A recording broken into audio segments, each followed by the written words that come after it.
университетінің жалпы емтиханға кіру алдындағы көңіл-күйіңіз қалай? Жақсы.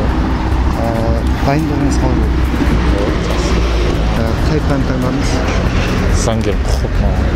Енді алдағы уақытта қай университетті таңдау жоспарда бар? Осы өзіңіздің жергілікті Жетісай қаласындағы Сырдария университеті. Сырдария университетіне. Бүгінгі емтиханға кіру алдындағы көңіл-күйіңіз қалай? Тамаша. Жақсы, ешқандай қобалжу жоқ. Жалпы алдағы жоспарыңыз қай университетті таңдау жоспарда бар?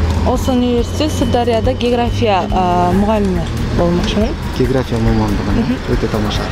Мен аты-жөнім Құлжа Аллаберген болады. Осы Сырдария университетінің биылғы түлегі болған. Сіздің емтихан алдындағы көңіл-күйіңіз қалай? Көңіл-күйім жақсы.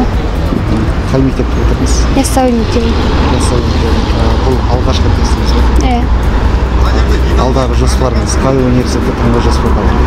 Осы Сырдария университеті. Не мамандық таңдадыңыз? Қазақ мәдениеті. Сіздің өзіңіздің бүгінгі көңіл-күйіңізді кішкене айта өтсеңіз. Көңіл-күйім жақсы. Аллаға шүкір, Аллаға шүкір. Жалпы осында Сырдария университетіне деген өзіңіздің пікіріңіз қандай? Пікірім жақсы, Сырдария университеті. Баламды алып келіп тұрмын.